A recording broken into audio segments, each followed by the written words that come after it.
Hello, everyone. This is a small but very critical prologue to the rest of this episode that was recorded very separately. So, last week, there began a protest movement following the resignation of Defence Minister Mykhailo Fedorov, reportedly after he had come into conflict with the Commander-in-Chief Oleksandr Syrskyi. There was apparently either a one of them has to go kind of situation, and Zelensky chose Fedorov to go, immediately leading to a outburst in Ukrainian civil society protesting against this decision for reasons that we will go into for very exhaustive detail in the remainder of this episode. That segment lasts about an hour. Don't worry, there is plenty to say, so just hold on for that. But the problem was that I recorded that segment on Friday with a delay in editing time. And so, right as I'm about to publish, everything's edited, just going over some last-minute sound adjustments, and the big story drops. Oleksandr Syrskyi, the commander-in-chief of the Ukrainian military, is asked himself to resign, to be replaced with Mykhailo Fedorov, himself a extremely popular military commander, very good reputation. However, as of right now, there is no word on where Fedorov himself will end up in all of this. But yeah, thankfully, I got this news before I could hit the publish button, but because the entire rest of the episode was complete, I didn't want to interrupt it or drop in too many things. I'm just putting this as the prologue. The remainder of the episode will be discussing this topic as well as several others. But this breaking news update had to go at the front to make sure that there was proper context for what we will be describing. Thank you very much for your patience. And now on to the actual episode that had been recorded already. Thank you.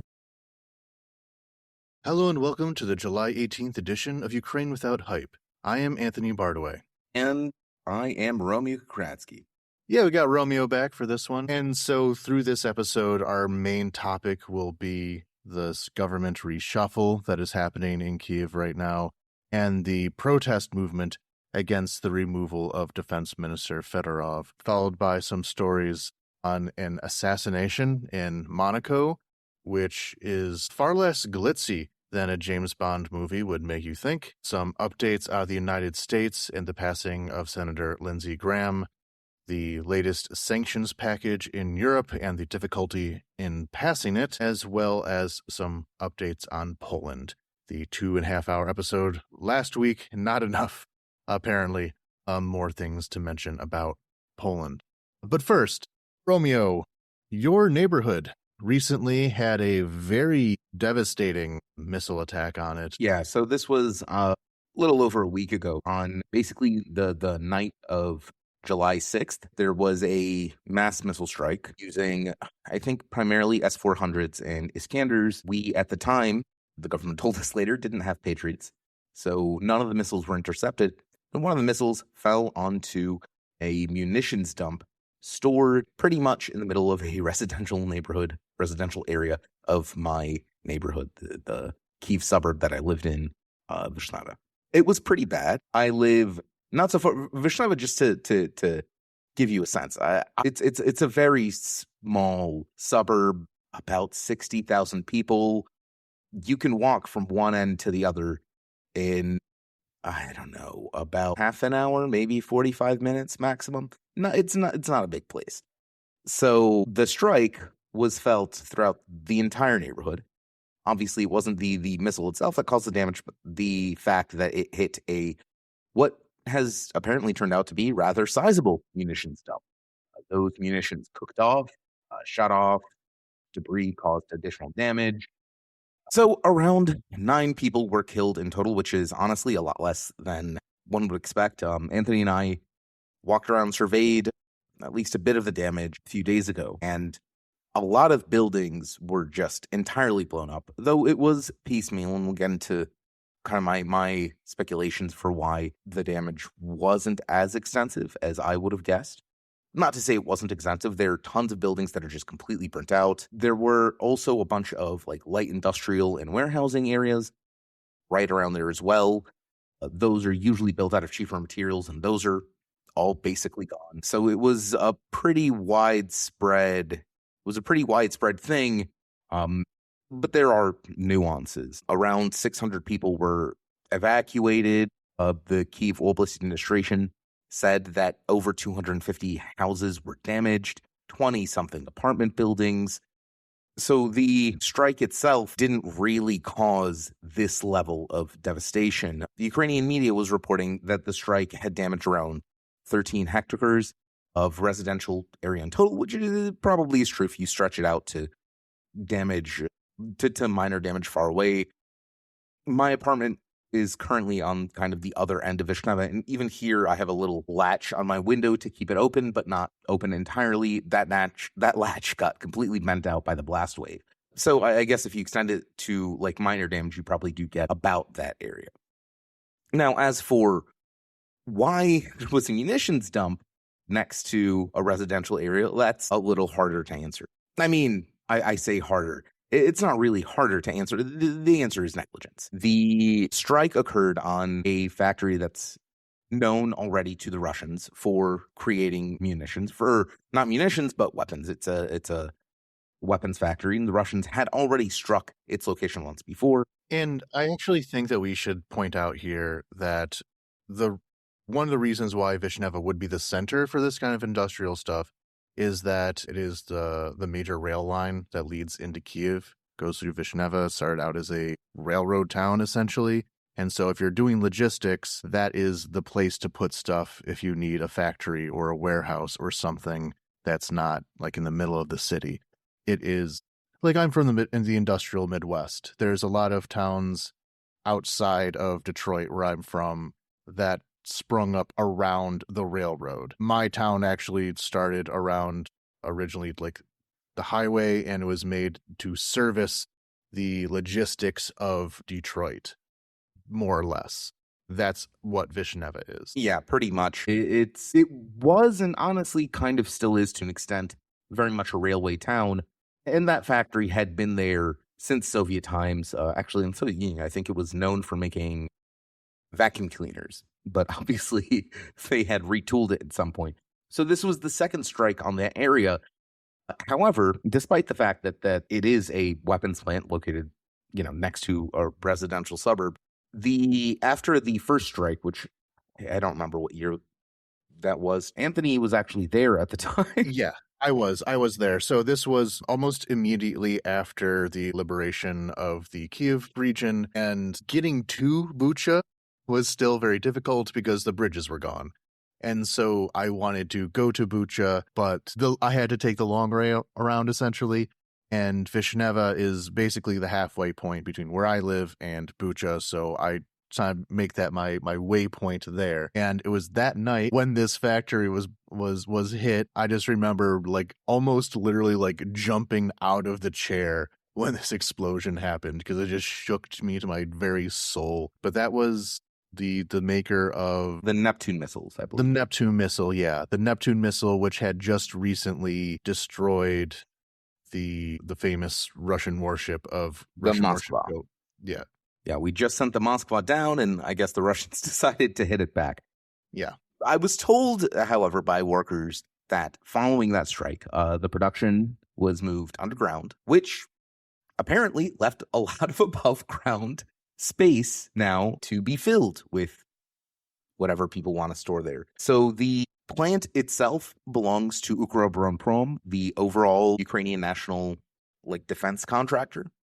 They are the overall conglomerate that's in charge of all weapons manufacturing, pretty much. However, under the kind of umbrella of Ukroobоронпром are hundreds, if not thousands, of firms, all ranging from basically private to state-owned, but might as well be private. There's a reason we'll get into military procurement a little later on in the series. Yeah, that is going to be a central point of our main story, yeah.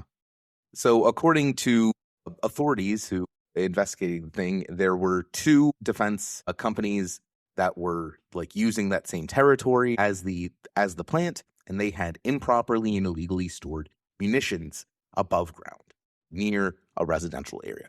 Now, there are laws in Ukraine to prevent this. There are many laws. There are many regulations that stipulate how far you can begin to put high explosives next to residential areas. So it's not like this is an unforeseen thing, but like a lot of things in Ukraine, people often spring for convenience over any other concerns, despite the fact that we are in the middle of a full-scale war. As a result, boom goes a portion of my neighborhood. So the CEO of Ukроборонпром, Herman Smetanian, he was dismissed, or like he resigned. He was made to resign because technically, as I said, all those defense companies do fall under the Ukроборонпром umbrella, and the police then actually arrested the head and deputy of one of the defense companies, the one that is being accused of storing the munitions improperly in the first place. That's basically the gist of it. There is obviously still reconstruction and cleaning and so on going on. So there's still lots of cops. Some of the streets are still blocked off by checkpoints. So the consequences of this are going to last for a while for Vishneva, unfortunately. But on the plus side, hopefully, this kind of thing won't be repeated again. One of the things that the investigation into the explosion pointed out is that the owners of this defense concern that had stored the munitions there, they didn't have permits for anything. Like, they barely had a proper license to run their business in the first place. Honestly, a lot of this is just basic rule of law stuff. Just make sure people follow the rules. And yes, even if those, like, bad things can still happen, but at the very least, it's not just negligence. Like, this was all this death and all this destruction. It is the fault of the Russians, but in this specific case, it was exacerbated because of incompetence and negligence. There is, unfortunately, a lot of that in Ukraine, and it needs to be, like, that is what you do to minimize these things, is you act competently, you use half a brain, you don't try to cheat your way on paperwork or just not do it because you can't be, you don't care, or whatever the case may be. Just follow the rules. Bad things might still happen, but at least they will be minimized, and when the bad things happen, they will be entirely due to enemy action and not due to our own laziness. And also becomes a Russian propaganda talking point. Whenever they blow up an apartment building or something, they'll say that it's because military infrastructure is hidden within civilian things, and the Russians were really only trying to hit the military stuff, but the civilian thing just got in the way, or there's an interception, and that's why it hit the civilian thing instead of the military thing. Obviously, this is not true, and you can see it when, after these attacks are launched, you go to Russian Telegram and they're like, yeah, we blew up those pigs. Like, it's not honest, but still, the purpose of propaganda is not necessarily meant to be honest, but to build a narrative. And this kind of thing can be used to feed into those narratives, at least for outside audiences who require a little bit of convincing rather than the Russian one. Even like with apartment buildings, they'll say that, oh, this apartment building was used to construct drones, and they'll take like a video of some volunteer screwing together some drones in their basement or something and say that this is the kind of thing that happens in residential areas, which is why we need to target them, which makes it very inconvenient when there actually is, in this one instance, a military object within this civilian area. Yeah, and again, you can't, especially in a full-scale defensive war, when you share a border with the aggressor, you can't really eliminate that risk entirely, but what you can do is try and mitigate it as much as possible. Okay, so the other topic concerning military action this week we'll go over is going back to Crimea. Last week we talked about how a lot of the bridges going into Crimea were blown up, causing a logistical nightmare. There's no good way to get fuel, especially into Crimea right now by the occupation authorities. And so they have resorted to using these boats that are largely built for use on rivers and the Azov Sea, which is actually quite shallow and not the most challenging sea. So these are quite not very sturdy boats built for just going up and down rivers. And they're using them to transport oil into Crimea via the port in Kerch. However, Kerch is not the best port in the world.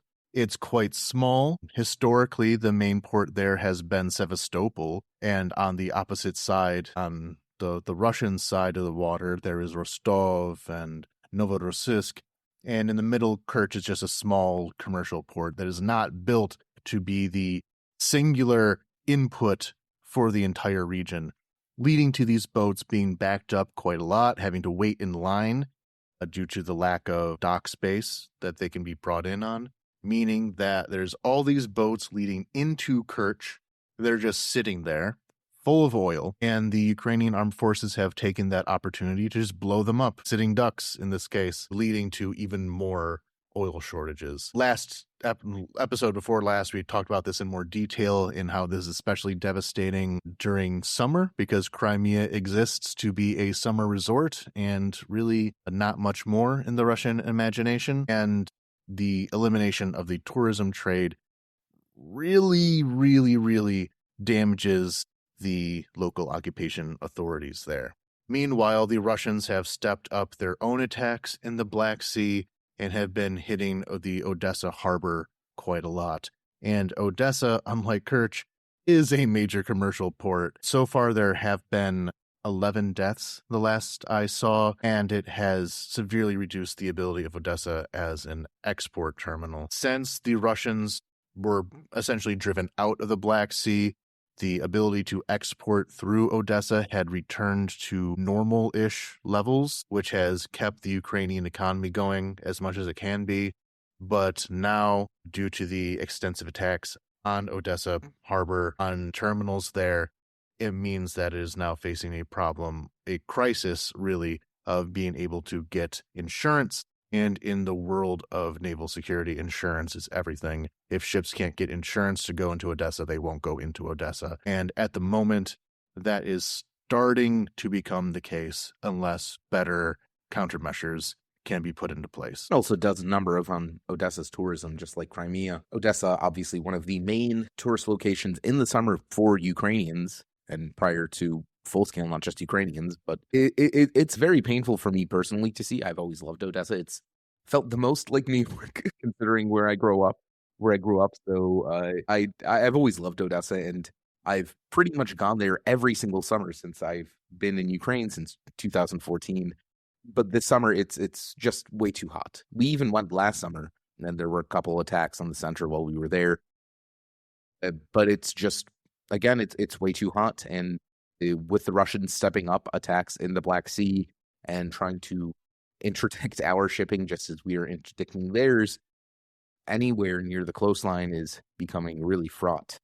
So with that, we're going to get into the main topic of discussion for this episode. But first, plug in the Patreon, as always.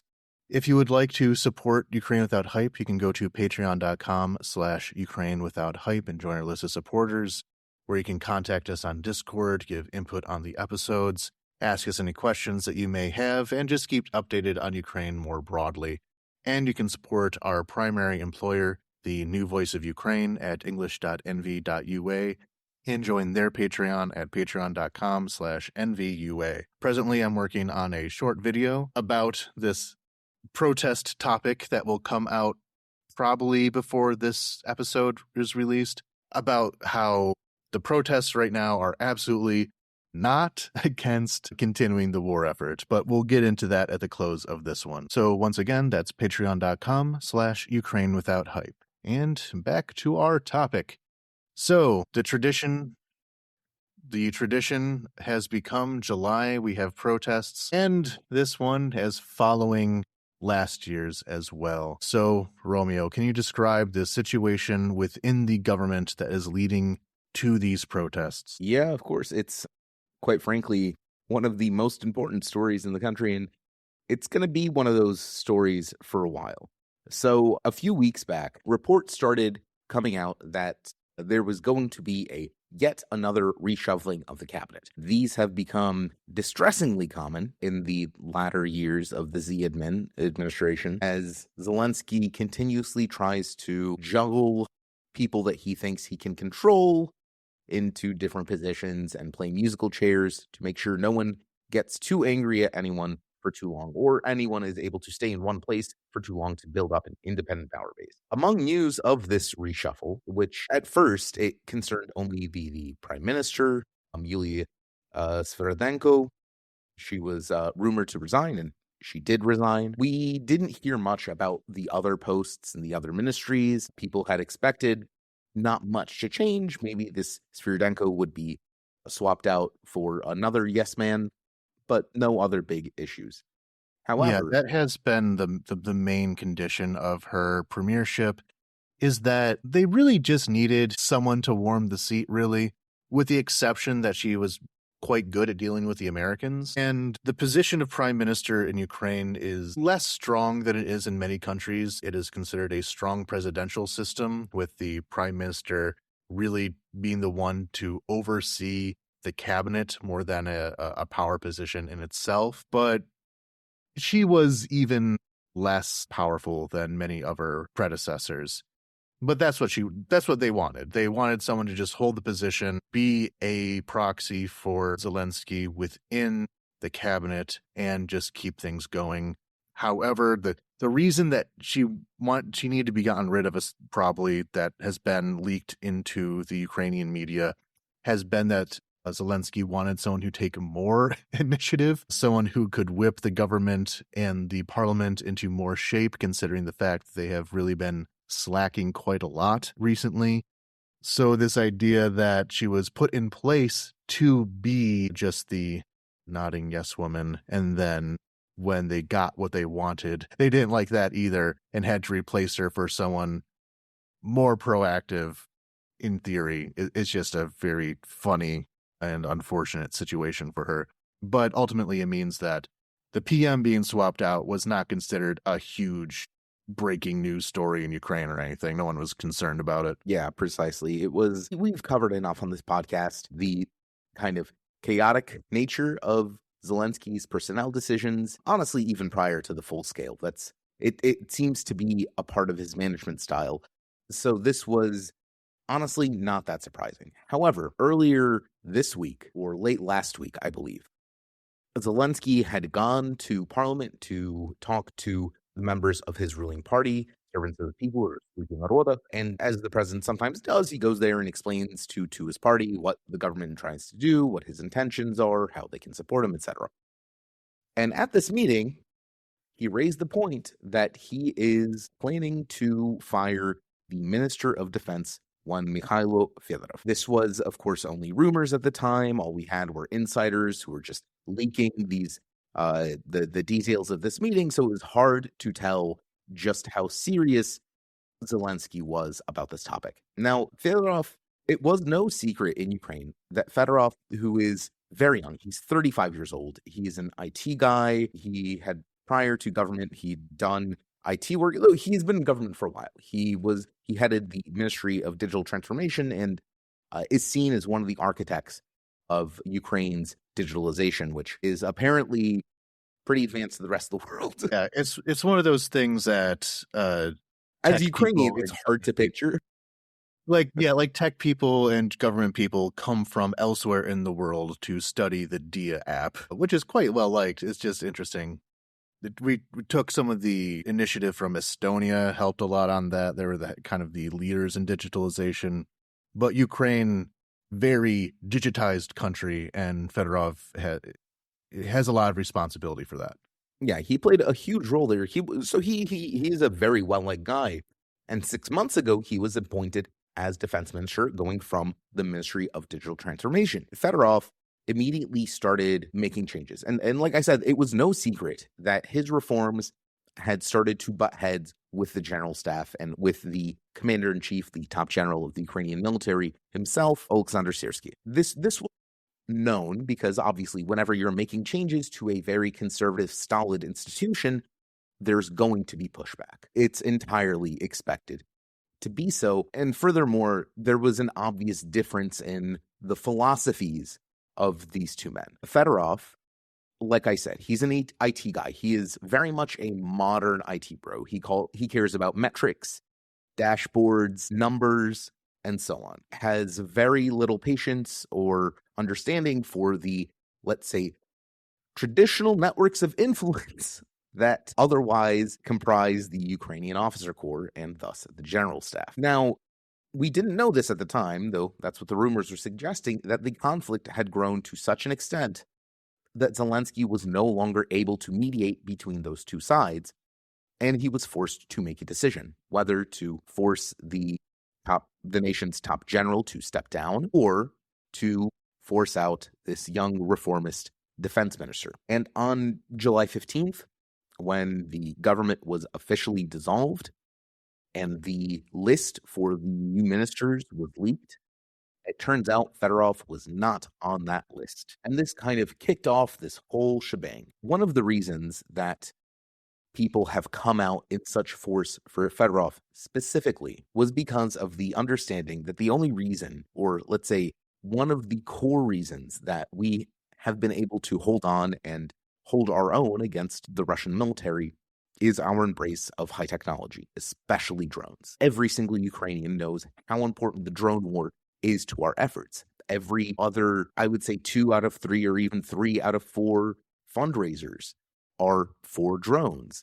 Everyone knows someone who is a drone pilot or drone mechanic or works with drones in some capacity. Fedorov managed to increase, I believe he stated his number was that they had been able to produce more drones in the 6 months of his ministry than in all of the prior years of the full-scale war put together. Important to point out here, within any news story, things get kind of condensed and kind of archetyped to the point where some of the commentary is to make Fedorov the drone guy, like the person making all these changes, when a lot of these changes pre-existed him, even though he was a major part of it during the Ministry of Digital Transformations as well. A lot of these changes happening with drones are happening on the smaller unit level, the regimental, the company, in many cases even the platoon level. But it is Fedorov's focus on this that allowed this system that is made up of countless little nodes to kind of stream together in a more cohesive way, and has especially overhauled the military procurement system of just buying these things. That has really been the key point here. So it is important to point out that, yes, he's been a very key part of this, and every soldier will recognize that. He's very popular, but, it's not just him. I just needed to feel that needed to be said. Yeah, absolutely. It's not just him, but it does matter a lot when the people at the top are pushing for the same thing the guys at the bottom want. And Anthony mentioned procurement. This is, and there's been a lot of reporting on this. It's hard, especially when you get into murky Ukrainian politics like this, to fully give credit to this or that story. However, I think there's been enough reporting that we can at least outline the specifics of the conflict between Syrskyi and Fedorov. And it all had to do with procurement. Going back to Ukroboronprom, as I said, it's a huge conglomerate. What this means is, and it's also the national, it's a state-owned conglomerate. It's actually quite recent. It's quite recent that was put together. I remember when they did it a couple years back, where they took all the disparate state and semi-state-owned defense companies and just kind of jammed them into one company to oversee it all. So It's very diverse, very diverse. So, and like I said, the under that umbrella, you have companies that are basically private to companies that are technically state-owned, but still basically private. And sometimes you have companies that are state-owned and almost public. That is to say, military procurement has long been one of the most corrupt sectors of the Ukrainian economy for an obvious reason. For the majority of Ukrainian independence, the army was an afterthought. It was a relic. No one had ever imagined that the Ukrainian military would be needed in any capacity. As a result, it's the perfect place for graft, and that is the culture that developed within the military for the past 30 years. This, one of the best ways to steal money if you are in the military, is via defense fraud. It's overcharging, claiming that you are buying European things, but instead buying a cheap Chinese substituted set instead, etc., etc., etc. There are, and I am not exaggerating when I say this, there are quite literally tens of thousands of corruption schemes all throughout the military, and most of them have to deal with procurement one way or the other. Really, this isn't just a Ukraine problem. If you look at military procurement in the United States, the kind of most bureaucratized and developed defense industry in the world, the cost of things tends to be higher than one would assume. The famed, $1,000 toilet seat situation. It's not a Ukraine problem. Well, yeah, absolutely. Like I said, in any military, procurement's one of the easiest ways to do fraud. But what happens is over time, and why this is, I think, exacerbated by Ukraine's situation, is because you develop these networks of corruption. Let's say you're a general, and there's a young officer who wants to get a promotion. Well, he's going to have to pay up. And if he doesn't have the money, he's going to need to find the money. What's an easy way to find money? Well, get into business with someone who has a factory, promise to sell some crappy stuff, get a general buddy to buy it off you at marked up prices, pocket the difference. Again, this happens everywhere. Fedorov began introducing transparent tender systems to military procurement. Obviously, this breaks these networks. Previously, when instead you would have a handshake deal to purchase this or that equipment at this or that price, now suddenly everything's online, transparent, it's auditable, there's accountability, you can track who's putting up the tenders, who's drafting them, who's bidding them. It ruins the whole thing. It ruins the whole game. And as we're seeing with this conflict, that game is rather important to Syrskyi and what I call the old Soviet officer class. The Ukrainian military is, I wouldn't say divide in twain, but there's two very distinct, let's say, subcultures. Attitudes, yeah. It's not. They're not like camps, but yeah, they're not camps, and like people go from one to the other, but it's still quite distinct. You have the old Soviet officer corps. These are the people who went to military academies in Moscow, who were in the military prior to the dissolution of the USSR, or had gone into the military in the 90s, not long after, when everything was still basically integrated. And these are the people who built these corruption networks. Again, no one ever expected the military to be used. It was there for these old Soviet officers to enrich themselves and their clans at the state's expense. That was it. That was the point of the military. It was not to do military stuff. Under Yanukovych's regime, I think the statistic was something like we had 6,000 like actual active duty soldiers who could actively fight. And the reason he did this with really not much pushback is, again, no one cared. No one ever imagined this would be a problem. On the other hand, on the other side of the military, you have people who started volunteering in 2014, people who volunteered in 2022, who've participated in the ATO, what the Ukrainian government called the anti-terrorist operation, the Russian-occupied territory prior to the announcement of the full-scale invasion. All of those people joined the military not to participate in the typical Ukrainian military culture of, let me try and graft, my way to some money or an apartment or whatever it is. Instead, they joined to fight and kill Russians. You'll note there is a disparity between wanting to fight and kill Russians and wanting to steal money. In this conflict with Syrskyi, I think we're seeing the purest manifestation of those two tendencies within the military clashing. And for reasons, I guess, we'll probably speculate on, Zelensky chose the generals instead of the reformer. And again, it's not just Fedorov. He said this during a press briefing he had yesterday, protesting specifically for him. They are protesting for the concept of having an effective fighting force, for having a military that is solely focused on fighting and winning and has no other concerns. That is the fundamental conflict, not simply the fact that some young popular reformer got pushed out. It is emblematic to, I will say, almost all Ukrainians of this issue, that there are people in the country in power that are less concerned with fighting and winning and more concerned with getting their own. Yeah, even the replacement for him so far was named as Evgeny Khmara. And he is gung-ho military man through and through. He was originally the commander of the Alpha unit in the security services, which is the top performing unit, the elite of the elite, who then became the head of the security services after Bogdanov was promoted to chief of staff. If he was just named defense minister in many other circumstances, there wouldn't really be a concern about it. He's quite well trusted. Well, there is the whole civilian control of the military. Yes, I was going to say that's something Ukrainians also bring up with Khmara's. Yeah. Not to jump ahead, but one of the issues with having a military guy as defense minister is you're sort of fudging that concept a little bit.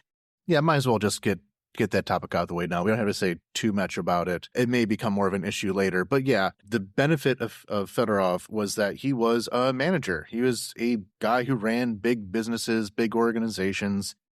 He was able to control logistics and payroll and those kind of things that why you want civilian control of a defense ministry.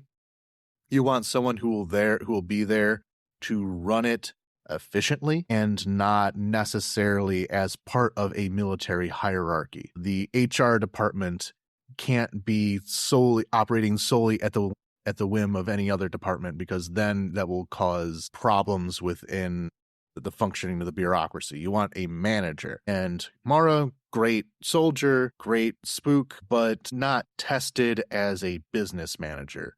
But just as I'm talking about of names, of trustworthiness as like people, it's not about shifting it from someone likes to someone who they don't like. It's the process. It's the structure of it that's the problem. Yeah. So on the 15th, that is the day before yesterday, it started to be confirmed that Fedorov would no longer be minister.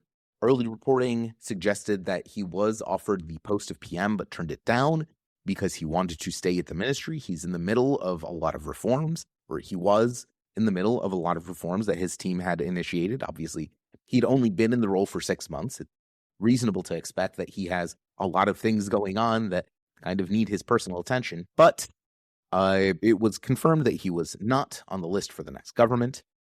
And that night, basically the night of the 15th, people began organizing, not just in Kyiv, but pretty much in every single major city in the country, to come out the next morning at 9 a.m.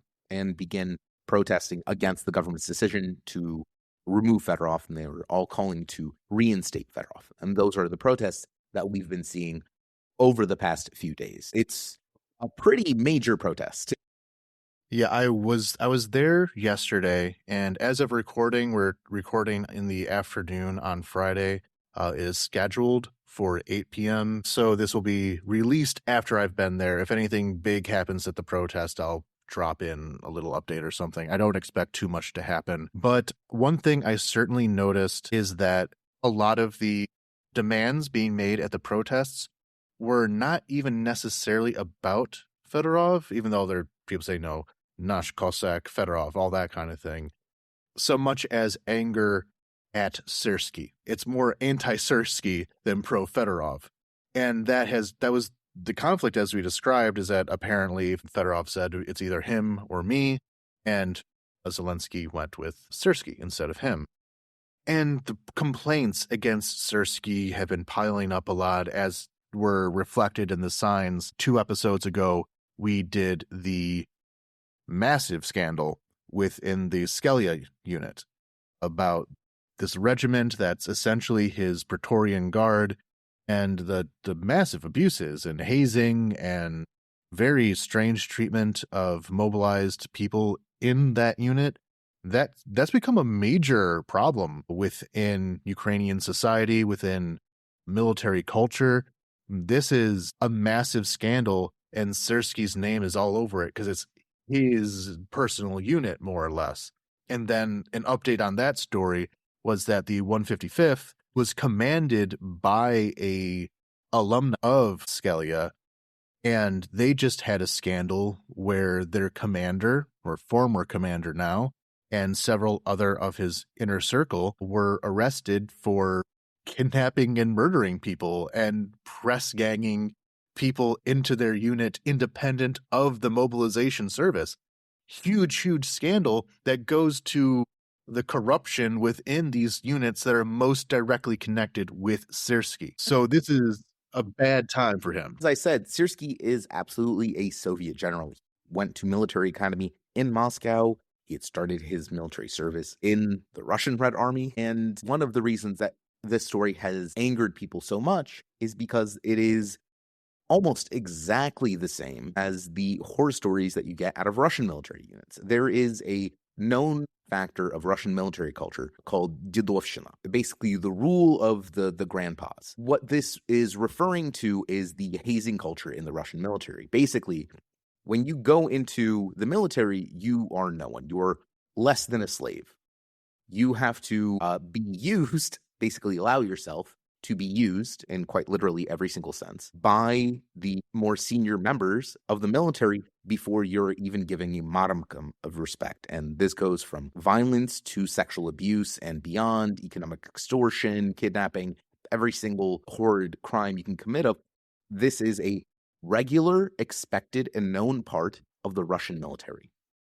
You might notice that Russian culture is something that Ukrainians have been fighting against for quite a while now. And as a result, hearing these stories and seeing how that they are pretty much carbon copies of the same things you'll hear from the Russian military, it kind of shows that if the top guy fighting the war doesn't believe in a different future or a different world, you've got to wonder what his motivations are. Precisely. And it kind of goes to something at the core of people's arguments about basically every single topic that comes up in Ukraine kind of can be boiled down to Soviet mentality versus what they consider like the modern or European or quote unquote normal they call mentality. It a Western mentality. But yeah, to Western. be quite honest, I wouldn't.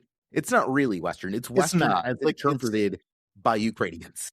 Yes, it's be the Westerner that Ukrainians believe you to be. But this isn't really like a specific list of features, more or less, but it basically comes down to the old style of doing things based off of distrust, based off of corruption.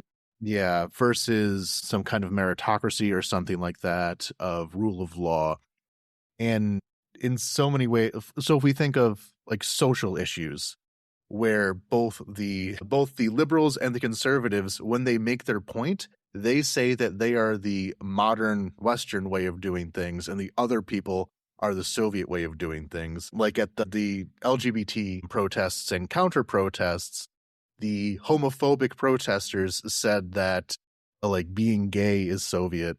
No matter what it actually means, really, that is how people frame everything. And when you have this specific conflict where it almost feels archetypical of what this really means, it like really strikes to the core of every possible political struggle that can happen in Ukraine gets kind of grafted onto these two men.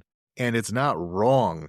I mean, you literally have a young technocrat, a young reformist successful Democrat going against the old, entrenched, corrupt, like officer class. You could not get more direct with the metaphor if you tried, I think. Precisely. So as Fedorov is leading, he gives this speech that a lot of people saw as burning a lot of his potential bridges. There was still a lot of talks of maybe he'll be an advisor, maybe he'll find his way onto the team in one way or another. Not after that. And so can you go over some of his 11 points that he made as the things that absolutely have to change? Yeah. So again, the kind of the day after this new list was conceived, and it came out of nowhere, but Fedorov gave a press conference where he gave one of the most honest assessments of anything I have ever seen a Ukrainian official or politician do. He was incredibly direct and honest, and while he danced around some questions, probably in an attempt to not burn every single bridge, he was still, I don't think his efforts amount to much given his other answers.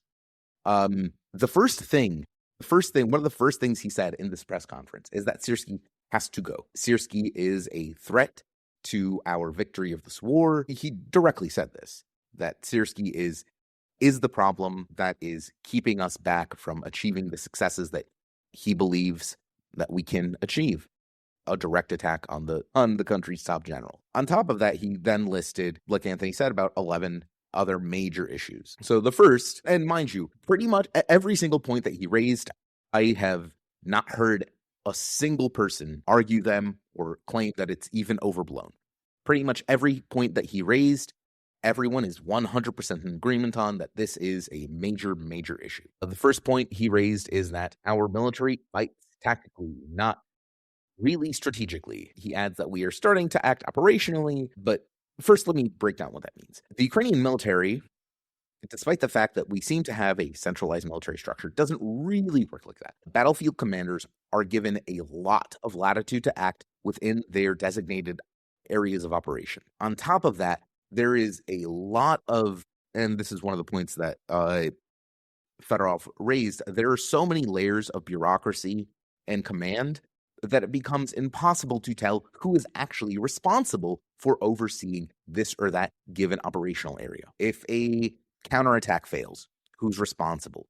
If a trench is not built and there is an enemy breakthrough, who's responsible? If there is a failure of air defense over a civilian region, who's responsible?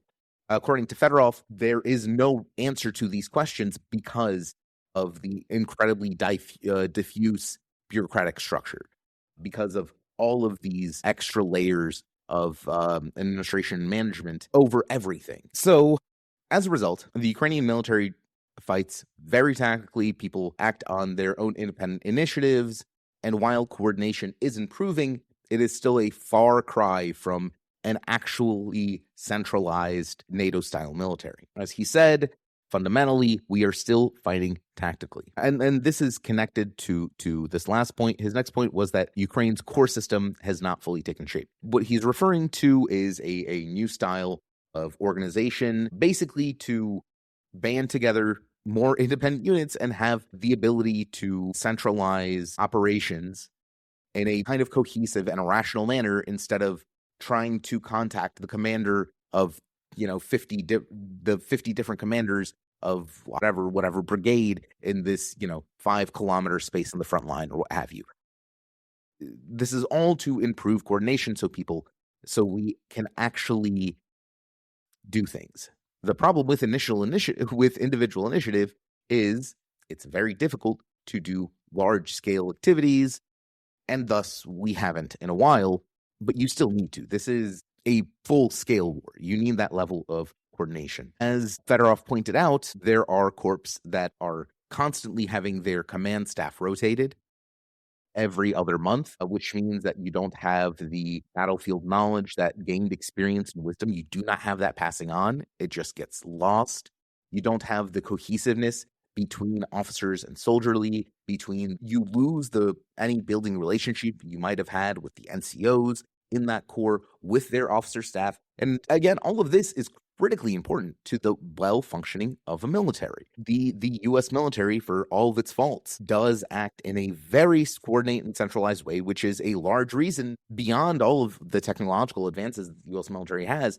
It is the fact that it is so coordinated and cohesive that allows it to conduct these kinds of operations and that allows it to be so successful against other powers. Unfortunately, Ukraine, we do not have that, and it is still an ongoing issue. And this goes into his third point, the fragmentation. As he points out, are brigades that don't know how many battalions they have. That is, if you ask an overall commander, hey, how many people report to you? He cannot give you a straight answer week after week. And again, because of this administrative chaos, so much of the Ukrainian military is built on solely personal relations. For example, if you're a battalion commander and you don't like your brigade commander for whatever reason, but you have a godfather in some other one, you can just go ahead and sign your brigade over. Why? It doesn't matter. It'll get sorted out in paperwork. But obviously, this makes planning and logistics pretty much impossible to figure out. Yeah, like when the corps were first made, they really just kind of snatched up whatever spare regiment they could take. So you had units like 3rd Assault, when that was upgraded to corps level, they really just kind of hoovered up every good regiment and battalion and brigade that they could get their hands on, leading other corps to be comparatively underserved. And so these move around a lot. It's not, again, like the U.S. military, where you have a very clear organizational chart that you can look at and say that this platoon is part of that, is part of that, is part of that, and it's headquartered here. That doesn't exist. This all goes into the accountability issue. As Fedorov pointed out, there is no accountability. As I just said, accountability is so diffuse that there is no proper way to account for anyone for anything. You cannot. If there are 12 different commanders responsible for a 2-kilometer stretch of the front line, who do you actually blame if something goes wrong? And working within the Ukrainian government before, there's a strong culture, or business environment as well. There's a strong culture of, no matter what, find a way to not be blamed for things. The ideal situation within, unfortunately, Ukrainian management culture is that if you can find a position where you individually cannot be blamed, but people still have to report to you. That's what they want. Yeah, pretty much. And like I said, the officer corps has more or less achieved that. It's not very good for war fighting, but they had never expected to fight a war. You'll notice that all of these problems cascade off each other. The next point he raises up is that supplies are not routed through the corps system. Again, that's because the corps system is in the very early stages. Supplies in the Ukrainian military work like this. Let's say you're a unit on the front and you want some more drones. The first thing you have to ask yourself is, how good a mood is my commander in today? And that's not a good place to start with military supply procurement. To provide a distinct example, we have a friend who is a experienced drone pilot. I remember him telling me last year or the year before that he had once been deployed for 4 months in charge of a drone team, and they had no drones to give him. So his team sat on position doing nothing for 4 months. I want to make it clear, it's not because there were no drones in Ukraine 4 months ago. It is because whether or not you get supplies is entirely and purely down to personal relationships. As to quote Fedorov again here, everything is distributed manually. If you're loyal, you get something. If you're not, you don't. Again, not an ideal situation for supplying a war-fighting military. Which is one reason why you have to see so many fundraisers, why there will be just like a squad of guys, they need a new truck, they need to buy it for themselves. A lot of that does just come down to Ukrainian military does not have that many resources total anyway, so soldiers do have to buy a lot of their own stuff, but even within that, there is a certain favoritism. So if you let's beat up on Skelya a little bit more. If Skelya needs something, Syrskyi's kind of personal unit, they're gonna get it. Like, it's not really a problem. It's one of the reasons why Skelya has been so successful on the battlefield. Yeah.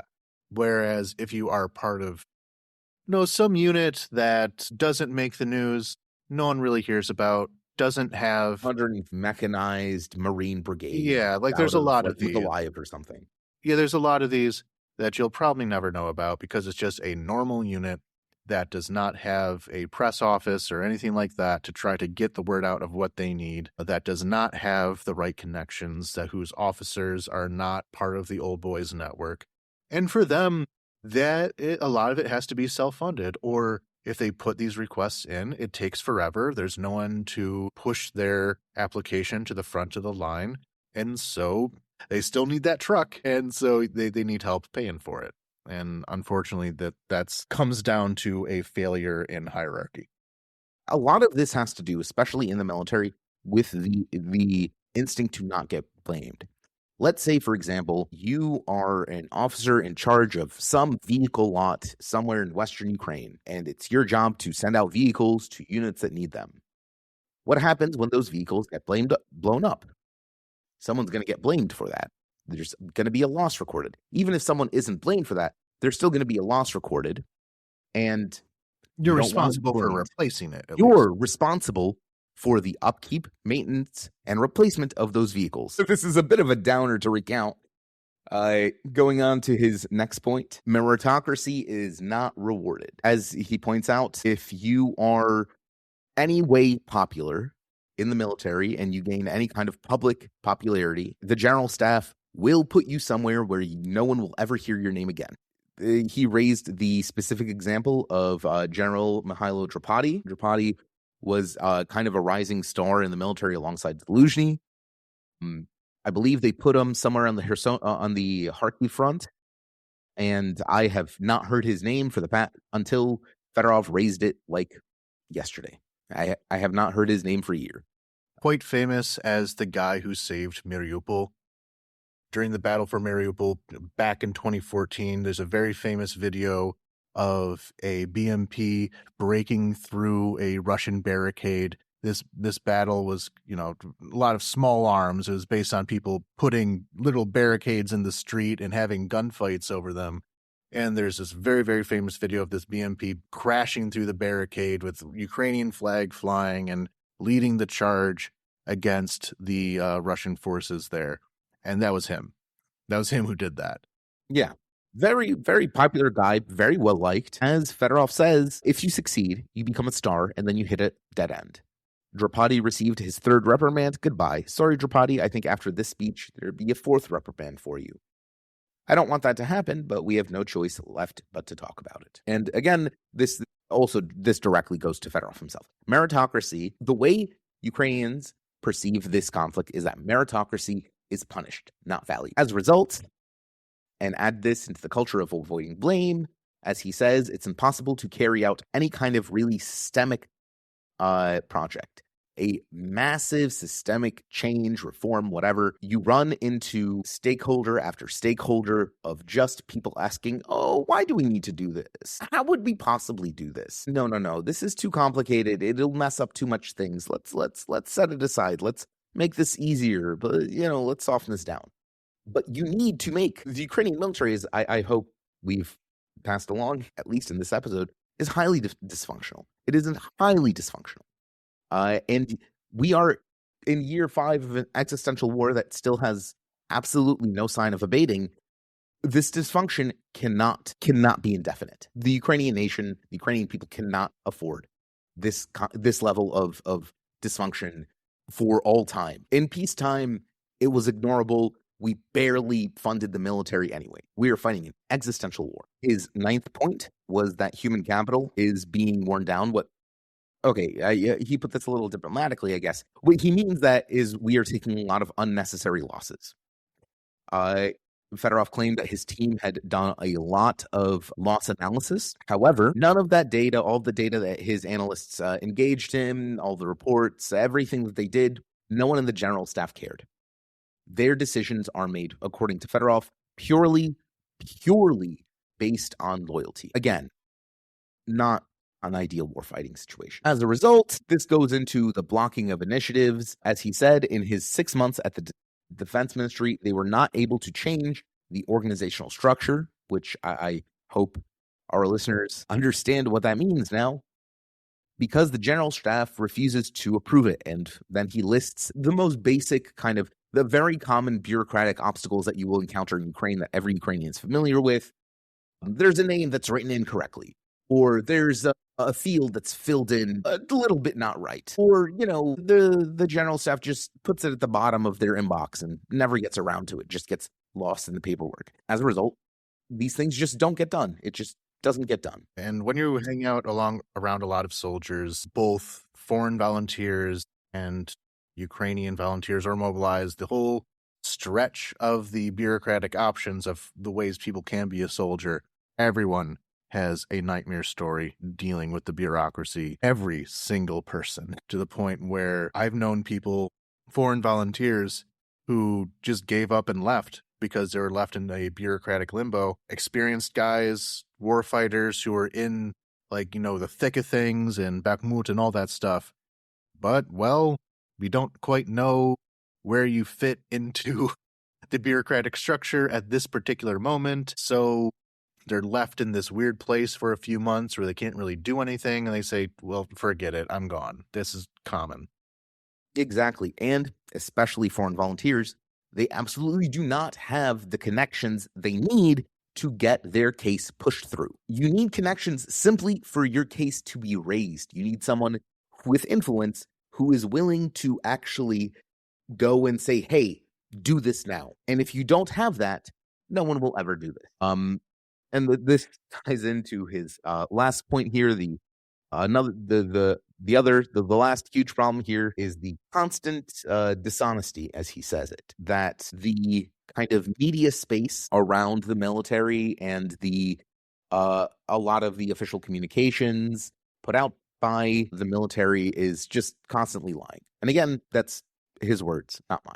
He brought up the example that he himself was being, after the report on Syrskyi came out, there were a lot of rumors on Telegram, a lot of fake news and propaganda that this was all a smear job invented by Fedorov, that he had launched a media campaign to popularize these issues, that he is in charge of blowing this up, et cetera, et cetera, et cetera.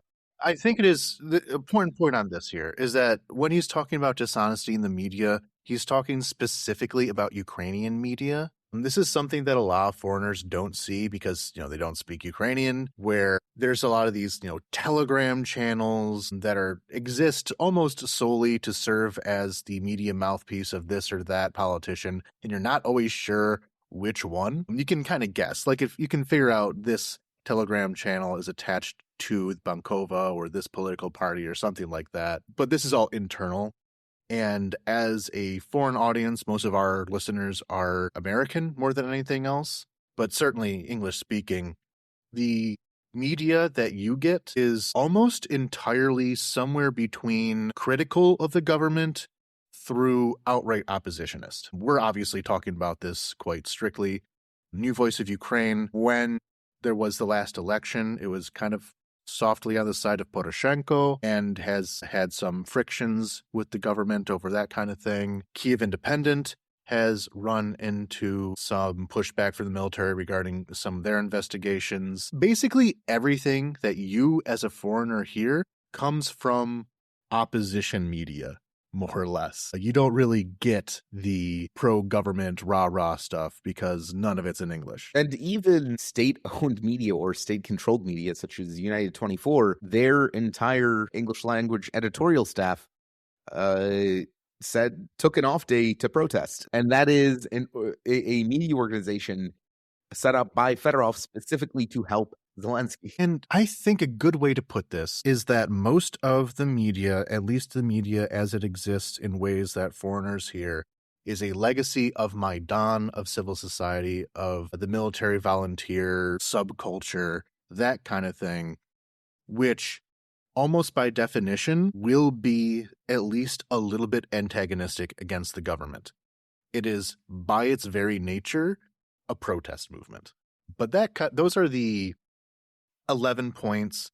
And before we kind of close off this topic by some of these other government appointments that were made, it's important to say that the specific reason given for Fedorov being sacked was his inability to do mobilization reform. How many times have we talked about mobilization reform on this podcast? And when we had our Q&A, there were questions about some of what's called bussification, of people just kind of being dragged off to the military, and someone who I at least spoke to every once in a while, and I won't say no, who got very sick during this process and eventually died because you can't be put into a camp in the middle of winter with a lot of pre-existing health conditions, which was her issue. But mobilization, for one, is not necessarily a part of the Ministry of Defense. It's under the General Staff.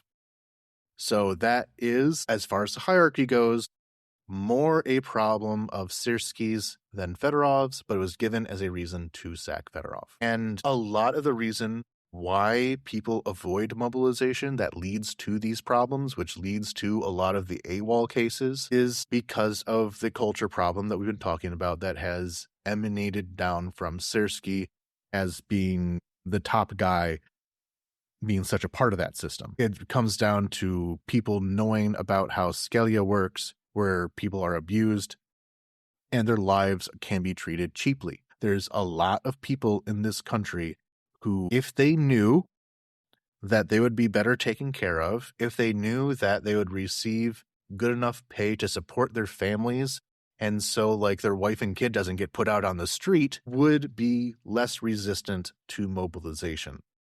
Of course, being in the military is never a great fun time. It's extremely dangerous and deadly no matter what, and there's always going to be people who don't want to go into that. But it's very important to point out that there's a vast gap between people who say that the military needs to keep fighting on and defend the country, and the people who say that, however, I don't want to be mobilized because I don't want to be put in one of those bad units and be treated badly. That's a big, big, big reason why there is resistance to mobilization in the first place. And within this grand schema that we've kind of put out here, in which there are these two kind of archetypical poles pushing against each other, the solution is more towards the reformist pole that says, we will treat you like a valued employee rather than we will treat you as a resource to be expendable. No one wants to be human meat. Really, no one wants to be human meat. That is one of the things Fedorov actually brought up during his press conference about mobilization, is that the way he sees it, in order to fix mobilization, you need a new social contract. You need a way to convince people that the state will not abuse you and will not sacrifice your life because of some Soviet commander's personal ego or laziness or incompetence or negligence. Of course, it is impossible to exclude the human factor. However, it's becoming very clear to Ukrainians that a lot of their elites really do not seem to care about their well-being, and especially when they go into the military or they're drafted, people really, really then don't seem to care about their well-being. It's something I agree with, that there does need to be a new social contract at the very least. At the very least, there needs to be an actual understanding amongst those in power that the way the military functions now is wrong, stupid, and criminal, and that the people that are engaging in that behavior and the ones that are promulgating this stupid, idiotic, and criminal behavior, they need to be, if not punished, at least removed from the equation, removed from power. Yeah, so that is a good summary of the political crisis that's going right now, and it really is a crisis. There's a lot of anger at the government at the moment over this issue. Like I said, I'll be going to the protest in a little bit, but to close off this, we can say who else was put into position during this shift. Most of them, fine. Like, there's most of the change in government. No one's really questioning it too hard here. A lot of them are being shifted from one position to another. Shmyhal's still in the mix as deputy prime minister now, for example. The new prime minister will be Syrskyi. We don't need to go through the whole breakdown of who each of these people are, perhaps at a later episode. We actually have an infographic for Syrskyi. Do we? Yeah. All right, so I'll put that out. English infographic for Syrskyi. Okay, so that will be next week's infographic on New Voice of Ukraine. Kmara, moving from head of SBU to Ministry of Defense. Filling his spot at the SBU is Oleksandr Poklad, which has his own corruption scandals and reputation problems that go along with it. There is some concern that him being moved to the head of the SBU will reignite some of the problems between the SBU and the anti-corruption agencies. Ivan Vyhivsky will be moving in as interior minister because the problem is that the former interior minister was scheduled to become the new defense minister, but because of this whole nonsense, he decided he did not want to throw himself in front of that bullet, but because the interior ministry had already had a replacement for him, he had nowhere to go, which is part of the problem with solving this. Zelensky's personnel decisions have always been incredibly chaotic. Yeah, so part of the problem with fixing this whole nonsense is that people had to leave their old jobs to find new jobs, and now their old jobs are filled by someone new, and you can't very easily reverse that. And Vitaly Kim, the former governor of the Mykolaiv region, is being moved into Minister of Veteran Affairs. I like him. I'm glad that he's moving up politically in the world. but he is also not a veteran, and this is a kind of a strange position allotted into. That's ideally someone who had already served in the military and is out now and can figure out. But he's a good manager. I'm sure he won't cause too many problems. Just interesting. And I wanted to also mention the new Justice Minister, Denis Maslov. And the reason I want to mention him is because the Kyiv Independent actually ran an interview with him, asking him about his ideas about court reform, which is the big kind of focus of the Justice Ministry pretty much since 2014, has been how do we get all of these corrupt judges out of power and replace them with someone good? His interview was not...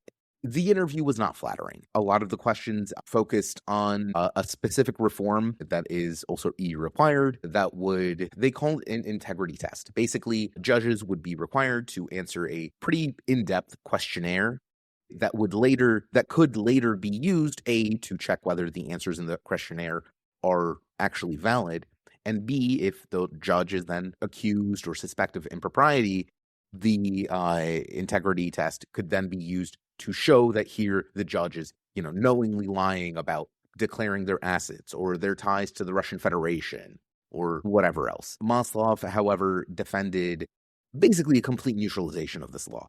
The integrity checks are pretty much being relegated to a cover letter for an interview where the judge can write whatever flattering stuff he wants, and there's no accountability. No one's responsible for checking up on it later, and actually being caught in a lie on one of them is now basically impossible. Not a lot of good personnel choices in this cabinet, I'm sorry to say.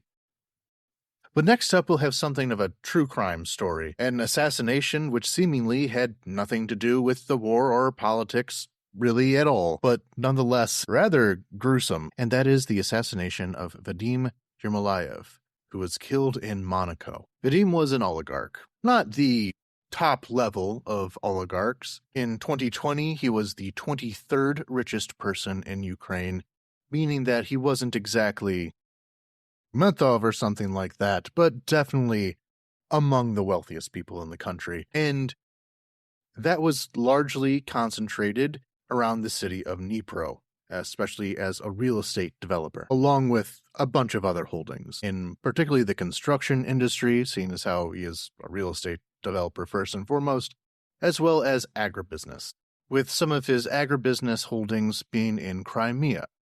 In 2014, he claims that the Russians seized all of his assets that were still existing in Crimea, especially a winery and cognac distilling company, but he is still being investigated by Ukrainian law enforcement for continuing to operate these businesses within occupied Crimea. Though in 2019, he gave up his Ukrainian citizenship, becoming solely a citizen of Cyprus. Many oligarchs in Ukraine have a Cypriot citizenship, which certainly helps them with banking, but he says that he gave up his Ukrainian citizenship to have better legal and tax protections. Whether those are for some kind of government persecution, as he claims, or just wanting to pay fewer taxes and be further out of the reach of the Anti-Corruption Bureau, who's to say? And politically, he was never pro-Russian or anything like that. The words he says are that he is supportive of the Ukrainian armed forces. He says that he has donated to them, which makes this story stand out as something that does not involve politics. He is not an especially political person. Probably it has nothing to do with the war, but has more to do with some of his criminal connections, with his son being arrested in Cyprus last year and being extradited to Estonia. These scam call centers have become a big dark money business in Ukraine, unfortunately. And Europe has been calling on Ukraine to crack down on them more. And actually, I have a information posting right on the elevator of my building, which is a warning that there are these scam calls, that if someone is calling you and tells you directly, for example, that you are being conscripted, that's not how it works. It has to go through more formal channels. If someone over the phone is asking you for money or saying that if you do not give over this money or you'll be under some kind of legal punishment, Yeah, I guess it has become common enough for these call scams to happen that in my building, we have to have a warning about it to make sure that especially elderly people do not fall for these kinds of scams. And Jim Alive seems to be rather deep into this business, which by its nature is criminal and tied into organized crime. That takes us to the assassination itself. So in Monaco, there was a bomb that killed him and injured some others, and a woman was seen fleeing the scene. This woman was named Anastasia Berezovska, a 39-year-old Ukrainian woman that Interpol very quickly put a red notice out for. Her identity very quickly discovered, and so the manhunt began. But it was noted that the sophistication of the attack was likely coordinated through more people with more experience, until she was traced back to a home near Kyiv on July 7th, with her whereabouts being surmised when it was found that she had received crypto payments from two Ukrainian intelligence officers, Vladislav Rut with the Defense Intelligence and Vitaly Zhukovich, a former member of the security services. Police traced her whereabouts to a home owned by one of them, where she was discovered dead and buried in the backyard, making it quite obvious. There haven't been convictions on this, so I think the journalistic thing you're supposed to do is say allegedly a lot in this case, and it appears as though and they are being accused of.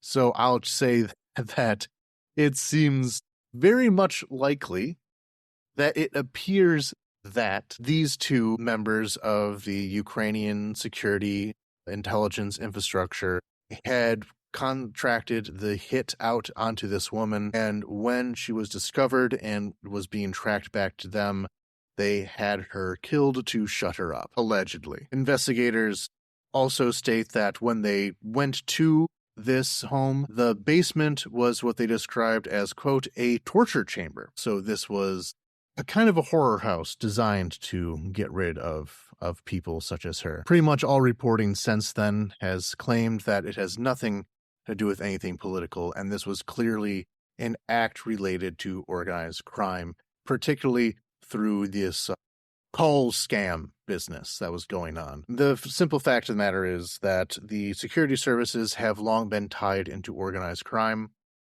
It is very unlikely that these two officers were acting on behalf of the security services or the Ukrainian state in any way. However, when you are already a spook, you have a certain set of skills that are very useful to the world of organized crime, and therefore many will take on side hustles or retirement gigs as mobsters. These connections between the security services and organized crime used to run so deep that they were treated as practically synonymous. The economic crimes division of the SBU, the security services, has always been extraordinarily corrupt. When we talked about these spy agencies in the past, I went into much more detail about this, where I described how when the Americans came in after Maidan to look at the Ukrainian intelligence services, they really tried to avoid the SBU, the Ukrainian version of the FBI, because it was so horrifically corrupt, because it was so tied into Russian influence that they simply did not trust working with them at all, leading to military intelligence becoming a more prominent agency to work with because it was simply more trustworthy, fewer organized crime ties. So this story turned out to be relatively straightforward, actually. It began with this very noticeable attack in Monaco, a country that is known for having very little on-the-surface violent crime, we can say. It is a statelet that is run through a casino and therefore probably has a tremendous amount of organized criminals in it at any given time, but apparently the city-state itself has very, very rarely had any kind of murder or violence of any kind, really, meaning that this attack was so headline-grabbing, and it was against this extraordinarily wealthy oligarch. So the rapidity with which this case seems to have been solved was pretty remarkable, considering that it is a spy mafia story. these things had a tendency to linger a bit more. But in this case, I guess law enforcement was on it pretty quickly. It was wrapped up within a few days, and there aren't so many lingering questions about it, which kind of is an interesting story in its own. Because usually in these kinds of circumstances, we say, we don't know who did it. There's this shadowy things going on out of sight of everyone. But no, it seems to just be the guy who was involved in organized crime. I saw some people think that this might have been more about revenge for people taking advantage of these call centers, maybe, though I'm still very much in the speculative camp of assuming that it was a rival mobster who ultimately has responsibility for all this, who has not yet been publicly, at least, identified. But it is an interesting chapter in this story of the Ukrainian oligarchs who have found what they thought to be refuge in other countries, particularly the less than ethical ones, if there is an ethical one at all. Moving on now to American news. Now, we do typically not try to cover stuff from the United States too often. This is, after all, Ukraine without hype. However, in this case, it is related to us, even if I personally find the man distasteful. Senator Lindsay Graham of South Carolina passed away on July 11th, about a week ago from recording, after serving in his position for 23 years. Lindsey Graham was one of the elder statesmen, well, I say statesman, it sounds dirty to say this, of the Republican Party, and has been one of the main driving political forces in that party since, I would say, since pretty much becoming a senator. He has been one of the most outspoken opponents of LGBT rights. He has been one of the most outspoken opponents of immigrant rights, of welfare policies, anti-abortion, every possible Republican kind of shibboleth that you can think of. Graham has been there. Graham's been leading the charge on it. However, Lindsey Graham, specifically for Ukrainians, was a friend of this country. It seems strange to say, but Lindsey Graham was one of the few remaining top-level Republicans that clung to reflexive Cold War anti-Russianism that, quite frankly, we need right now. He has been one of the driving forces in bipartisan sanctions against Russia. He has fought back against members of his party that have tried to weaken those sanctions or to excuse Russia's behavior. He has always been very consistent on sanctioning and punishing Russia for, the whole illegal war and attempted genocide thing. He passed away rather unexpectedly, even to himself. There were media reports that he had been in poor health for quite a while. However, asked about his poor health prior to his death, I think that was the day before, he was asked by someone in the press whether he is going to, or was it the press? I forget. He was asked either by someone in the press or a staffer whether he is going to take a break for his health. And his last words were to say, "No, I have a press junket on Fox. I need to solve Iran, sanction Russia, and finish Israeli-Saudi normalization. So I can't be sick yet." I mean, that's the kind of energy. Maybe the other things, give or take. But that sanction Russia thing, those sanctions have been being pushed through the Senate by him. Right now, his kind of allies in the Senate are using it as like a rallying around. We need to get these things through in the name of Lindsay, that kind of thing, to honor his memory. Previously, he was among the Republicans who were the closest allies of John McCain, and John McCain is extremely popular in Ukraine as being, when he was alive, being really the country's biggest champion within the United States government. There is a John McCain street now. And I think I've made this rant before on this podcast, kind of unfortunately led Ukrainians to believe that their allies within America were within the Republican Party. And maybe they were, 10 years ago, but they certainly are not now. And Ukraine has struggled to adjust to that new reality. But Lindsey Graham was a part of that old guard who was definitely on Ukraine's side most of the time. With the Trump factor, he definitely had to triangulate more on that problem then was good. He made some unfortunate statements in Ukraine's direction to kind of play into Trumpist rhetoric revolving around the country, especially around, being grateful and that kind of thing. But ultimately, results are what matter, and he had been pushing through pro-Ukrainian results anyway. So those as an sanctions, American, Lindsey Graham was one of my foremost political opponents and a monster from the depths of whatever black pit he called his soul to whatever fake smiles he put on for the media. As a Ukrainian, I wish we had more Lindsey Grahams in the Republican Party. And this is complicated because Mitch McConnell is also really clinging to whatever health he may have. There was a lot of concerns he may have actually died. No one's sure. His current status is a bit of a question mark. And unfortunately, he is also one of Ukraine's biggest proponents within that kind of McCainite lens, and therefore losing him would also be a rather unfortunate blow to Ukraine within the United States government. Again, McConnell, foremost political opponent, a monster from the very depths of his black pit that he calls his soul. Still wish he was alive to do sanctions. We really need him to be pressing that button. Yeah. This is in the midst of this, of course, sanctions bill that needs to still go through. And meanwhile, the Ukraine funding bill that had recently gone through the House of Representatives. So we do need much more push, and the people doing that push are either gone now or very possibly could be. And that's a big concern that we can have as this momentum has finally started to turn in Ukraine's favor in Washington, as Trump's, Eye of Sauron has been glazing in other directions. I'm hearing Cuba's next. Cuba's probably next. Positive things have been happening in Washington, and this is a concern that could meet resistance.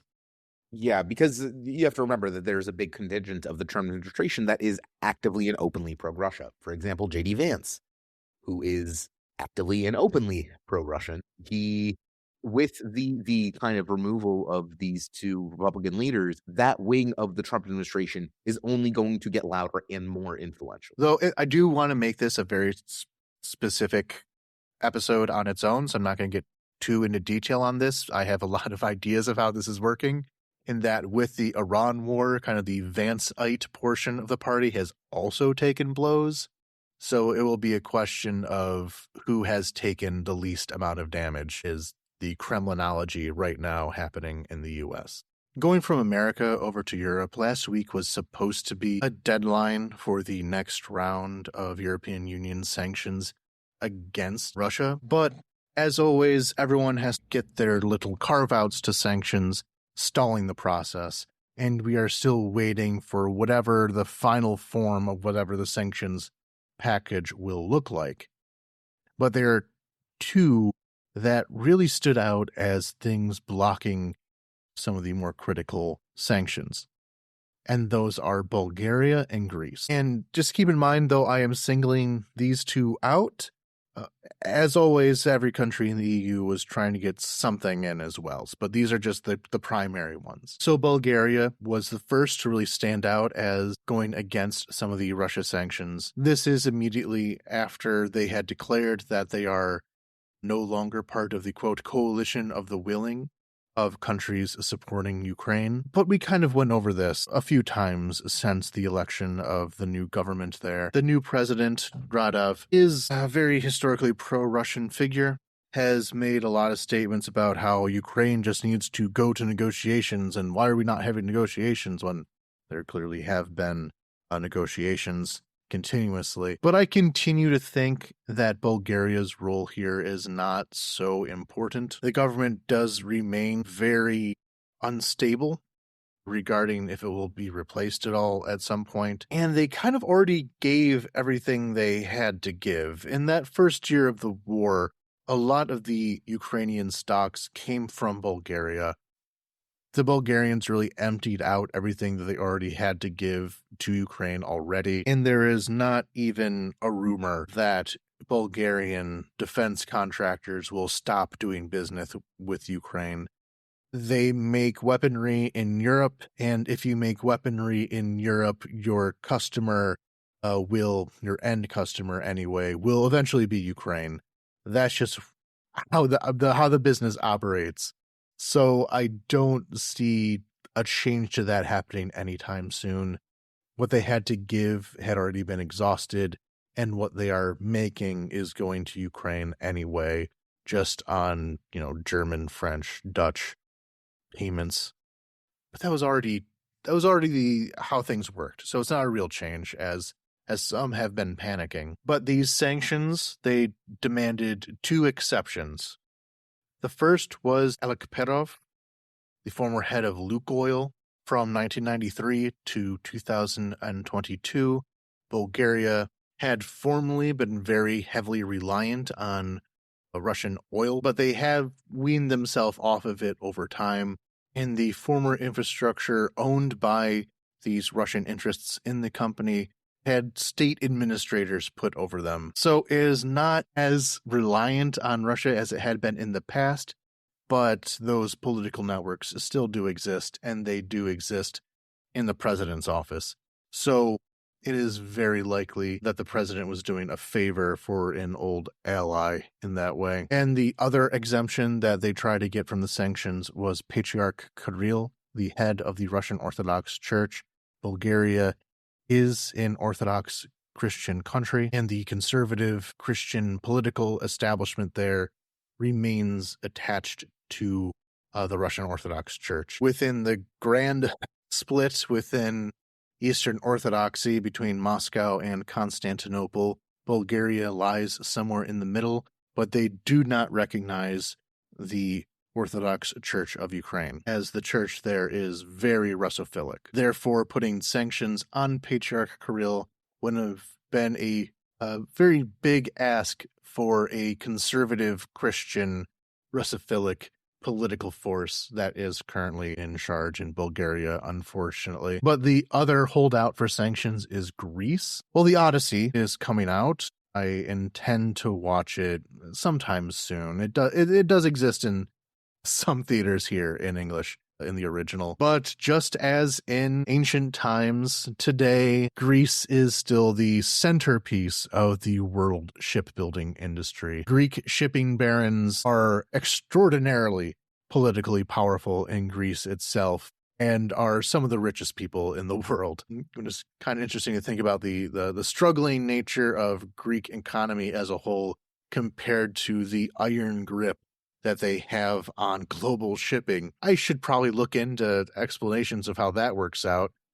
I never really did. It's just a weird set of facts to exist at the same time. But these sanctions were intended to stop the supply of ships to carry LNG to third parties, which would have been a major blow to the Greek shipping industry, of Russia using these Greek ships to export liquefied natural gas. If Greece can get on board for sanctions against any kind of shipping regarding Russian owners, that would be a devastating blow to the Russian economy. The other options are smaller and would be very complicated to find alternatives to, but the Greeks on that part would be losing a lot of money in that deal, and so are not so interested in doing it. So overall, we are looking to see what the final versions of these sanctions will be. The Bulgarians at least had their exemptions removed from the list of sanctioned targets, meaning that when it comes down to it, they will likely be voting on some finalized version of Russia sanctions. But this was supposed to happen last Wednesday. It's dragging out now. We'll see what the final result will be. And the other issue regarding the Europeans has to do with the NATO summit, which was held in Turkey, and it was remarkable for how unremarkable it was. There were two ghosts haunting this NATO summit going into it, which some were very concerned could have led to a conflict there. The first being that it has been another full year of the Trump administration being outright hostile towards NATO, making a lot of statements about how America will not step in to defend the European NATO countries in case of attack. overall, the decoupling of European security from American one, of Canada kind of stepping in as the normal North American NATO partner and trying to figure out what that means to the alliance, especially after last year's NATO summit, there was a lot more scolding. And the second conflict had to do with Poland. Poland's going to be our next segment here, so I'm not going to get so much into it now. But at the NATO summit, the Poles and the Ukrainians were set to have a discussion regarding the recent diplomatic blowout between the two. And there was concern that could have led to something ugly. And in both cases, these concerns seem to be largely ungrounded. Trump showed up. Yeah, he said some dumb Trumpy things. At one point, he referred to the Islamic Republic of Japan rather than Iran. And the Poles and Ukrainians apparently had a perfectly friendly and amenable discussion. A very long one. I assume quite tense one, but productive one nonetheless.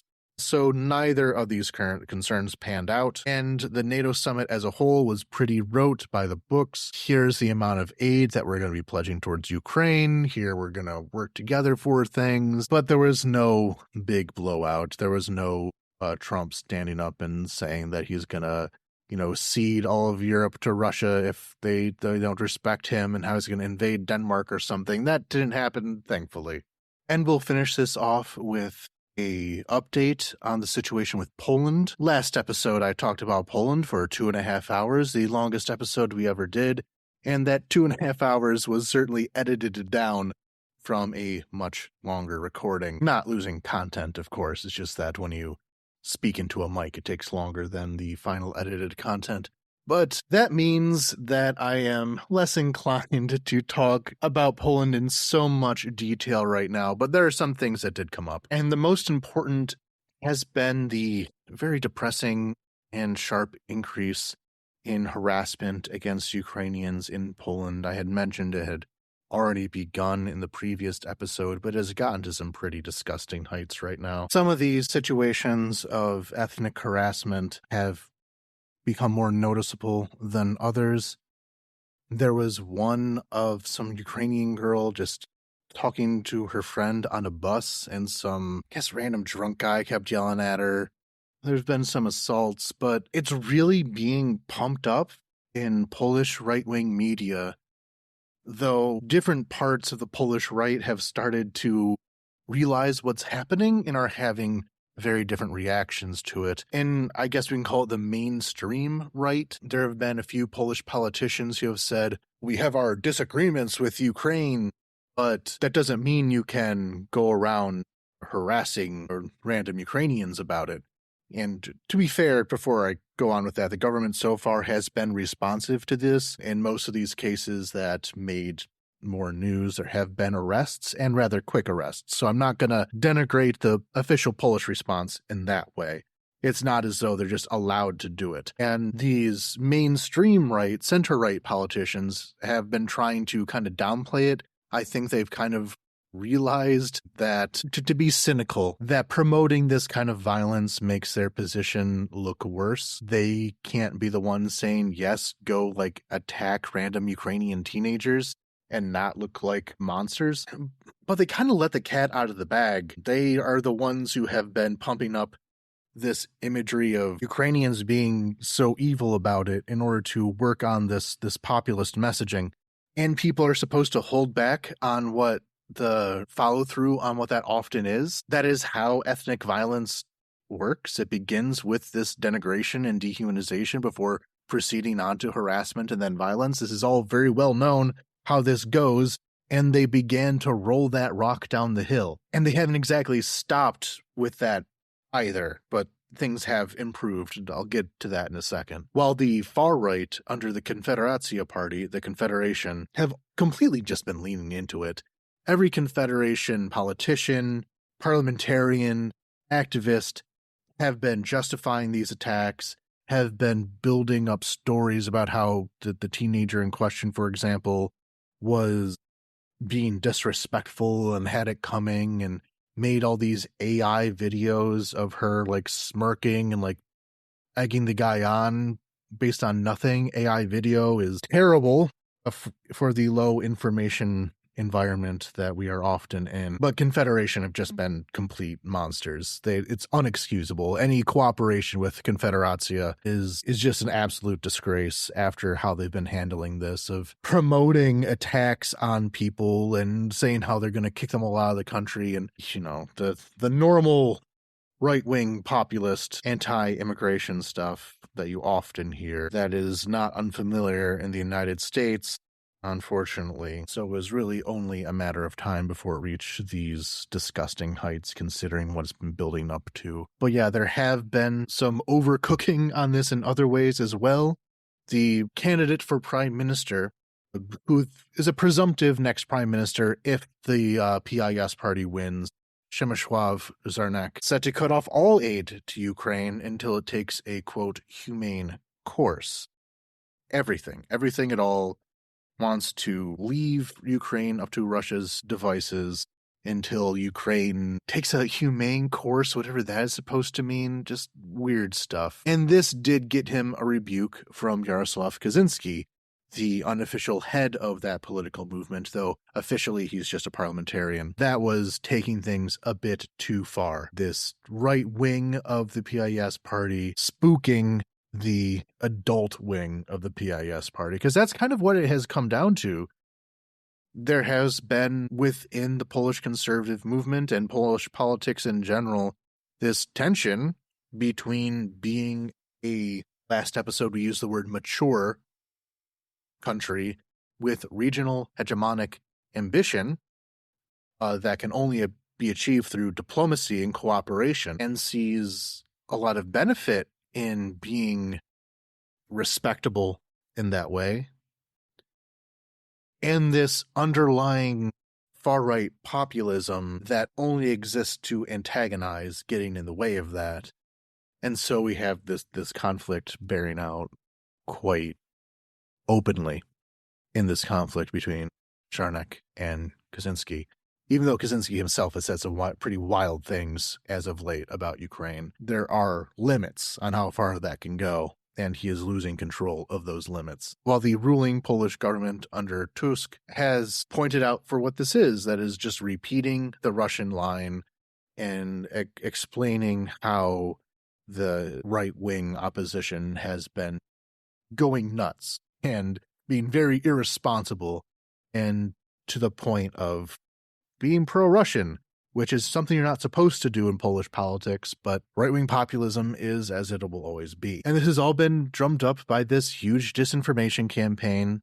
I mentioned the AI video has been huge in this situation, as it will be in every scandal from here until the Butlerian jihad that finally bans it from the world. That's being used in large part by domestic Polish political forces, but also by Russians. We always had to point that out. Russians rarely can invent something from whole cloth. They just take advantage of what is already happening within the domestic sphere of whatever country they are targeting. And in this case, go back to that bus video, the Russians have jumped in on this idea of Ukrainians behave badly on buses. And so there's been a video floating around Polish right-wing spaces put there by Russia, obviously, because it is a Russian bus where everyone's speaking Russian and the labels are in Russian, and just everything about it is a bus in Russia with Russians getting drunk and causing problems, but then presented in these Polish right-wing spaces as Ukrainians on a Polish bus causing problems. Amateurish, but it doesn't matter. None of these things require quality. People are looking for this kind of propaganda, and it is more often than not, a demand-driven propaganda economy. They will take whatever they can get, so it's rarely well produced. And here's a perfect example of that. Just absolute slop for the trough. But on the official level, like I mentioned with the NATO portion, things have been mending up, which I think is part of why the Confederacy have been as unhinged as they are, like they need a reason to be unhinged, is because this is a political conflict that, with any sane amount of governance, can be mended together. And right now was their opportunity for it with the anniversary of the Volhynia tragedy, genocide, massacres. And they had to strike when the iron was hot before things could return to the mean. They had to cause enough damage to prevent normalcy from prevailing. And we'll definitely have to see where that will go in the future to see what kind of damage they have done and are continuing to do. But on an official level, at least with the government, the parliament, the government, the cabinet, the prime minister, who have been much more mature and reasonable about this, along with even the president's office in some situations. They met at the NATO summit without any serious problems. And so they have reached an agreement to answer some Polish grievances. And the first part of this agreement is that there will be more permits for Poles with their Ukrainian colleagues to conduct research and exhumations at site of mass graves from these massacres. This is a process that had already started, but there had been complaints from the Polish side that there had not been enough permits for enough locations for this research to take place at enough of a rate for them to be happy with it. And Ukraine agreed to increase the amount of permitting. Next, there would be additional access, full access. I'm not quite sure what the complaints were on the access to the Ukrainian archives on this event. One thing that was very important in Ukraine's historical memory policy after Maidan was the opening up of Soviet archives, leading to a bit of a gold rush in research into things like the Holocaust and other things that had before that been a bit more restrictive to outside researchers. These communist-era archives have been a very important topic throughout Eastern Europe in order to reach historical truth. And apparently there had been some restrictions on the access to these files. Again, I'm not going to say by how much. I'm not going to give, because I just don't know. But the agreement was that there would be more access, open access to these files regarding the Volhynia massacres. Next, that there would be increased diplomatic channels regarding these issues, regarding differences in historical memory and policy, which is pretty general. That could mean a lot of things. It had been something that was already ongoing. It's one of those things where the historians and the academics and most of the people in charge of such things have had open dialogue, but whenever the politicians wanted to kick up problems, they could just say that dialogue was non-existent. So this promise that there'd be diplomatic solutions to Polish-Ukrainian disagreements on this is a pretty easy thing to say because it already happens and will be an easy thing to disregard when they feel like they want to disregard it. And finally, that there would be increased attention given to the Ukrainian Institute of National Remembrance and its institutional capacity. And this is where things can get weirder because the Ukrainian Institute for National Remembrance is not innocent in these conflicts. They have exacerbated it at times. There have been different heads of this agency that have taken different approaches to UPA, to Bandera, to the Volyn massacres. And so simply expanding its role could be good or it could be bad. Though this issue of financial and other support for the Ukrainian Institute of National Remembrance is something that came up in my own investigation into the organization before, not under the current head, but under the previous head, President Zelensky's first appointment to this organization. I brought up in my questioning of him that the Institute had a very narrow focus and that there was often an overrepresentation of issues related to early 20th century nationalism, that there had been a seeming disinterest in minority issues, Jewish issues, of Crimean Tatar issues, Romanian, other minorities within the country at the Institute. And his response was that a lot of that came down to no money. They couldn't hire people. According to him, if he had the budget for it, he would have all these different departments working on all these different issues at the same time, but he didn't have that budget. So it was whoever showed up. He certainly did not phrase it quite that way to denigrate the people working under him of just who showed up, but it's a government salary, and the institute was based off of a think tank in Lviv, and they just carried over some of the personnel from it, and that's what they had to work with. The people who were interested in this very specific topic were the ones who made the institute, so that's what the institute was. So there's two ways this can go. This can either be increased financial support for some policies that have been questionable and often controversial, though not everything they do is controversial. But it feels like an outsized part of it, was my contention. Or with increased resources, they will be able to spread out their attentions, spread out what they want to do in order to give representation to these neglected topics, which is what I'm hoping for. That is what would be in line with the general Zelensky policies towards historical memory, so I can kind of hope that that's what they have in mind, though the current leadership, it kind of goes back and forth, you know. The current leadership has been more on the nationalist side of things, but also, when they have had the ability to, they have sponsored Crimean Tatar, Jewish, and other things.